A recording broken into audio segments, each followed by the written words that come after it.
Welcome to knowledge of coaching classes. Science second का chapter 1 heredity and evolution हम लोग पढ़ रहे हैं, जिसका आज ये लास्ट वीडियो लेक्चर है। आज का टॉपिक है ह्यूमन एवोल्यूशन, कि कैसे ह्यूमन इवॉल्व हुए हैं, ह्यूमन का एवोल्यूशन कैसे हुआ है। सबसे पहले हम देखेंगे बायोडाइवर्सिटी।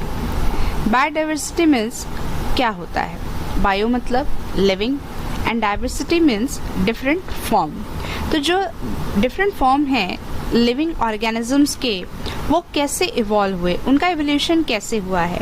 एक्चुअली ये हम लोग ऑलरेडी एवोल्यूशन के लास्ट लेक्चर्स में हम लोगों ने देखा है कि एवोल्यूशन कैसे हुआ, यूनिसेलुलर ऑर्गेनिज्म से हुआ है। लाइफ कहाँ, मतलब बिलियंस ऑफ ईयर्स एगो जब लाइफ स्टार्ट हुई तो वो हुई थी ओशियन से। तो उस टाइम पे यूनिसेलुलर ऑर्गेनिजम्स थे और वो यूनिसेलुलर ऑर्गेनिज्म में डेवलपमेंट होते गई, एवोल्यूशन होते गया। और आज हम देखेंगे कि हमारे अर्थ पर डिफरेंट प्लांट स्पीसीज है और डिफरेंट एनिमल स्पीसीज भी प्रेजेंट है। तो ये जो डिफरेंट फॉर्म है लिविंग ऑर्गेनिज्म का, plants as well as animals का, तो उसी को हम कहते हैं biodiversity. The biodiversity that is known today has been said to be form from very simple unicellular organism due to evolution. ये किसकी वजह से हुआ है? एवोल्यूशन की वजह से हुआ है कि हमको डिफरेंट फॉर्म्स देखने को मिलते हैं एनिमल्स के और प्लांट्स के, वो एवोल्यूशन की वजह से हुआ। और रिवोल्यूशन कहाँ से हुआ? सिंपल यूनिसेलुलर ऑर्गेनिजम्स की वजह से हुआ है। In this evolution, origin of human evolution can be shown as per the picture given below. अब देखें, जो आज का टॉपिक है वो है ह्यूमन इवोल्यूशन। तो ह्यूमन कैसे इवॉल्व हुए, यहाँ हमको देखना है कि ये जो 7 करोड़ ईयर्स एगो जो एंशियंट एनिमल्स थे, लिमर्स, वहाँ से लेकर हमको ये क्रो मैग्नॉन मैन जो मॉडर्न मैन कहलाते हैं, जो वाइज मैन कहलाते हैं, वो पूरी स्टडी हमको करना है। मतलब ये जो जर्नी है ह्यूमन के इवोल्यूशन की, वो देखना है फ्रॉम 7 करोड़ ईयर्स एगो, वहाँ से लेकर अब तक के हमको स्टडी करना है। अब देखें, सबसे पहले last dinosaur disappear approximately 7 crore year एगो। अब हमने पढ़ा था इससे पहले भी कि जो डायनासोर है वो किसी वजह से, हमने देखा कि मेट्रॉइड जो क्लैशेस हुए थे, तो वो मेट्रॉइड का टकराने वगैरह की वजह से जो डायनासोर डिसअपियर हुए हैं। लेकिन वो कितने सालों पहले की बात है? 7 करोड़ ईयर्स एगो। जब डायनासोर डिसअपियर हुए उस टाइम पर monkey like animal are said to be evolve from some ancestors who were more और less similar to the modern lemurs. तो उस टाइम पर, मतलब जब डायनासोर ख़त्म हो गए थे, तो डायनासोर ख़त्म हुए कब? 7 करोड़ ईयर एगो, 7 करोड़ साल पहले।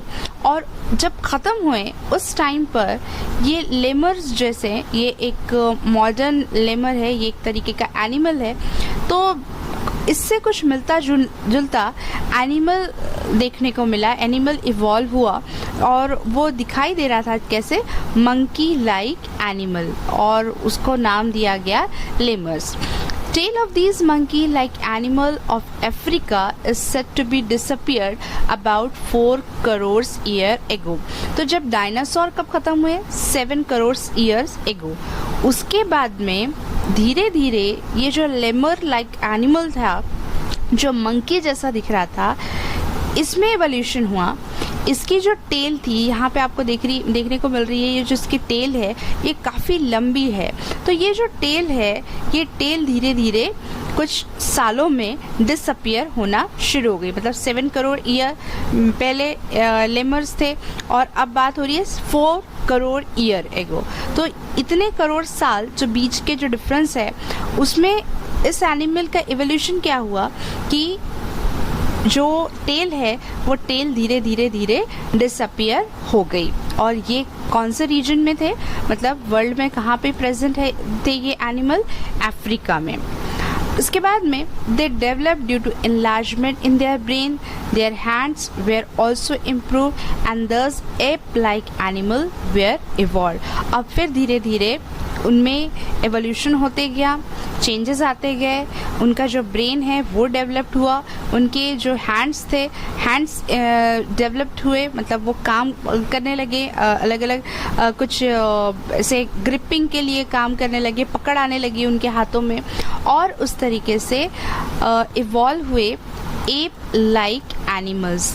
तो अब आगे देखेंगे हम उसी टाइम क्या हुआ। Meanwhile, these ape-like animal reached to South and North-East Africa. अभी हमने देखा कि वो जो लेमर्स थे वो लेमर्स कहाँ पे थे, अफ्रीका में। तो वहाँ से कुछ मंकीज जो लेमर्स लाइक थे, जिनकी टेल डिसअपियर हो गई थी, तो वो मंकीज कुछ मंकीज वहाँ से पहुँचे south and north east Asia में, अफ्रीका से यहाँ पहुँचे, and finally evolve into gibbon and orangutan. और फिर उनमें एवोल्यूशन हुआ, कुछ जो एनिमल्स थे वो एनिमल्स का एवोल्यूशन हुआ गिबन में, कुछ जो एनिमल्स मतलब जो मंकीज़ थे तो वो मंकीज़ का इवोल्यूशन हुआ ओरेंगुटन में, मतलब ये एप लाइक हो गए, अब ये एप लाइक मंकीज़ कहलाने लगे। तो क्या हुआ कि जो अफ्रीका में जो मंकीज़ थे उनमें से कुछ मंकीज़ कहाँ आए, south and north east Asia में, और वहाँ पे इनका एवोल्यूशन कुछ चेंजेस आए, और वो एवोल्यूशन होने की वजह से कुछ गिबन्स बन गए और कुछ ओरेंगुटन्स बन गए।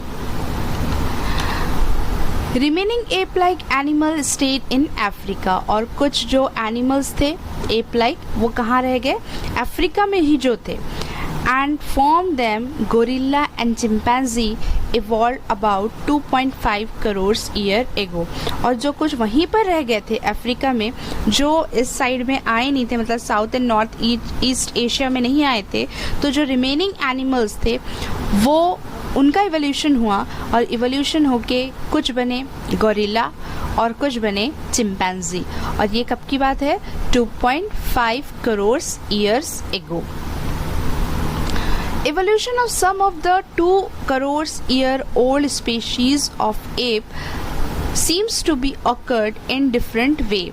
They had to use their hands more for eating food and other work। और ये evolution होते होते क्या हुआ, ये जो कुछ apes थे जो बच गए थे और ये मूव नहीं हुए और अफ्रीका में ही रह गए थे, उनका evolution हुआ, और इनमें जो चेंजेस देखने को मिला, जो एवोल्यूशन हुआ है, तो क्या हुआ कि ये अपने हाथों का इस्तेमाल करने लगे, अपने हाथ से खाना खाने लगे, और कुछ दूसरे जो काम हैं वो भी अपने हाथों से करने लगे। मतलब इन्होंने अपने हाथ का इस्तेमाल करना सीख लिया था, मतलब उनके हाथों में ग्रिपिंग पावर जो थी आ चुकी थी।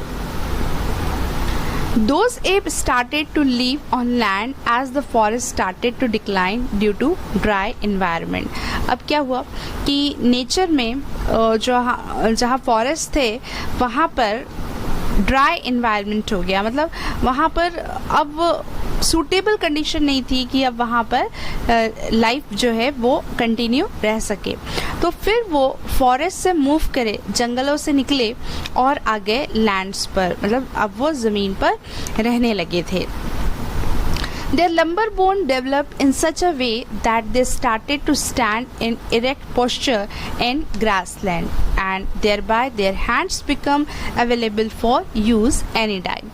अब उस टाइम पर और इनका एवोल्यूशन हुआ, और इनकी जो लंबर बोन है, लंबर बोन्स में जो लोअर रीजन होता है स्पाइन का, आप ये देखेंगे, ये जो लोअर पार्ट होता है स्पाइन का, जो अपनी रीढ़ की हड्डी होती है, जो एंड होता है जहाँ पर, तो उसे कहा जाता है लंबर बोन। तो यहाँ पर इसका डेवलपमेंट हुआ इस तरीके से कि ये जो झुका हुआ चल रहा था एनिमल, वो धीरे धीरे यहाँ पर आप देखेंगे कि वो इरेक्ट होना स्टार्ट हो गया। इरेक्ट मतलब खड़ा, सीधा होना वो शुरू हो गया था।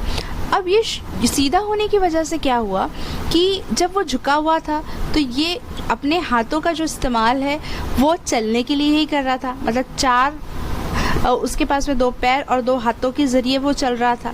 लेकिन जब उसकी लंबर बोन डेवलप्ड हो गई और वो सीधा हो गया तो उनके जो हाथ थे वो फ्री हो गए। अब वो अपना खुद से काम करने लगे थे, पैरों से चलना है और हाथों से दूसरा काम करना है। तो lumbar bone developed in such a way that they started to stand in erect posture, कि वो अब सीधे खड़े होना शुरू हो गया था, स्टार्ट हो गया था यहाँ से इन ग्रासलैंड, जो वो अब ज़मीन पे रहने लगे थे। And thereby their hands become available for use any time, और फिर वो हमेशा कभी भी अपने हाथों को कैसे भी इस्तेमाल कर सकते थे। The first human like animal with erect posture which were using their hands have evolved about 2 crore year ago। तो 2 crore year ago पहला ह्यूमन बीइंग था जो इरेक्ट पोस्चर, मतलब उसकी जो रीढ़ की हड्डी थी या फिर जो लंबर बोन थी वो सीधी हो चुकी थी और वो सीधा खड़ा होके चलने लगा था। First record of human like animal is with us in the form of Ramapithecus ape from east Africa. तो ये इस तरीके से जो रामापिथिकस जो है वो नज़र आने लगे थे ह्यूमन के जैसे, तो इसलिए कहा जाता है कि first human like animal is with in the form of Ramapithecus app. जो रामापिथिकस एप थे उनका जो आप यहाँ पे देख सक रहे हैं कि इसका जो स्ट्रक्चर है, जो मॉर्फोलॉजी है, वो समवॉट ह्यूमन लाइक है। तो ये कहाँ पे थे? ईस्ट अफ्रीका में इनका इवोल्यूशन हुआ है। ये इसके हमको एविडेंसेस मिले हैं ईस्ट अफ्रीका में। Afterward, this ape grown up in size and become more intelligent, and thus the ape of South Africa evolved about 40 lakhs years ago। और उसके बाद ये जो एनिमल है, एप लाइक एनिमल, उनका साइज बढ़ने लगा और उनका जो ब्रेन है वो डेवलप्ड होने लगा, वो इंटेलिजेंट होने लगे, और इस तरीके से ये एप कहाँ पे इवॉल्व हुए? साउथ अफ्रीका में। मतलब ये मूव कर गए थे साउथ अफ्रीका में। और ये कब का एविडेंस है? ये कब का जो यहाँ पे हुआ कब था? ये 40 lakhs years ago। अब क्या हुआ? The morphology of these human like animals, इंसान जैसे दिखने वाले एनिमल्स स्टार्ट हो गए थे, अपीयर होना, दिखना शुरू हो गए थे, और वो मेंबर्स कहलाते थे, वो अंडर जीनस आ चुके थे होमो। अब ये जीनस क्या होता है? एक्चुअली साइंटिफिक नेम होते हैं हर एक लिविंग ऑर्गेनिज्म का। तो वो साइंटिफिक नेम, मतलब जो बायनॉमियल नॉमेनक्लेचर होता है, जिसे हम साइंटिफिक नेम जो रहता है वो एक पर्टिकुलर उनका नेम होता है, नॉमेनक्लेचर हमको करना पड़ता है बायो में। तो एक होता है जीनस, स्पेसीज। तो जीनस और स्पेसीज पर्टिकुलर हमको नेम देना होता है। तो जो ह्यूमन आते हैं वो ह्यूमन कहलाते हैं होमो सैपियंस। तो उसका जीनस होता है होमो और स्पेसीज होता है सैपियंस, मतलब एक पर्टिकुलर एक स्पेसीज के लिविंग ऑर्गेनिज्म। तो इसकी डिटेल जब आप आगे और बायो पढ़ेंगे तो किस तरीके से नॉमेनक्लेचर होता है वो आगे का पार्ट है। अभी हमको यहाँ पे सिर्फ ये देखना है कि बायो में हर एक लिविंग ऑर्गेनिज्म को साइंटिफिक नेम देते हैं, बायनॉमियल नॉमेनक्लेचर होता है, एक जीनस और एक स्पेसीज। तो ह्यूमन बीइंग का जीनस है होमो और स्पेसीज है स्पेसियन। अब आगे हम उसको देखेंगे। तो ये जो ह्यूमन लाइक एनिमल्स जो स्टार्ट हो गए थे दिखना, तो वो मेंबर कहला रहे थे होमो, मतलब उनका जीनस क्या आ रहा था? होमो। और ये कब हुआ? ये इवेंट 20 lakhs years ago। और स्किल्ड ह्यूमन डेवलप्ड हुआ, मतलब वो अपने स्किल को डेवलप कर रहा था, मतलब अपने आप का ब्रेन का यूज़ करके वो सरवाइव करने लगा था। अबाउट 15 lakhs year ago, फिर 15 lakhs year ago क्या इवेंट हुआ? Human walking with erect posture. अब वो बिल्कुल सीधा खड़ा होके चलने लगा था। It may have existed in China and Indonesia of Asian continents। अब ये जो एशियन कॉन्टिनेंट्स हैं, चाइना, इंडोनेशिया के, वहाँ पर ये डेवलप्ड हुए। इनका जो हमको एविडेंस मिलता है कि ह्यूमन का इवोल्यूशन हुआ है, उनके जो कैरेक्टरिस्टिक हमको मिले हैं वो हमको चाइना एंड इंडोनेशिया जो एशियन कॉन्टिनेंट्स में आते हैं वहाँ पे देखने को मिले हैं अबाउट 15 lakhs ईयर एगो। इस तरीके से उनका जो ब्रेन भी धीरे धीरे डेवलप्ड होते चला गया और उनका जो लंबर बोन थी, जो स्पाइन का जो लास्ट पोर्शन होता है, रीजन होता है, वो भी धीरे धीरे ऐसे इरेक्ट मतलब बिल्कुल सीधा होना शुरू हो गया था और वो अच्छी तरीके से चलने लग गया था। Evolution of upright man continue in the direction of developing its brain for the period of about 1 lakhs year and meanwhile it discovered the fire। और वो जो upright man मतलब जो सीधा खड़ा होके जो इंसान चल रहा था उसका डेवलपमेंट धीरे धीरे कंटिन्यू में चलता ही रहा। उसका ब्रेन भी जो था वो डेवलप होना शुरू रहा और 1 lakhs ईयर एगो उसने अपना ब्रेन का यूज़ करके फायर को डिस्कवर कर लिया था, आग को जलाना सीख लिया था। Brain of 50,000 year old man had been sufficiently evolved to the extent that it could be considered as member of the class wise men Homo sapiens। अब 50,000 ईयर ओल्ड और पुराना मतलब 50,000 ईयर पहले जो इवेंट हुआ कि सक्सेसफुली अब वो और डेवलपमेंट की तरफ बढ़ रहा था, उसका इवोल्यूशन इतना हो गया था कि वो अब खुद को सरवाइव करने के लिए अपना ब्रेन का यूज़ कर रहा था और वो होशियार होते जा रहा था दिन पे दिन। तो उसको फिर कंसिडर किया गया member of the class wise man.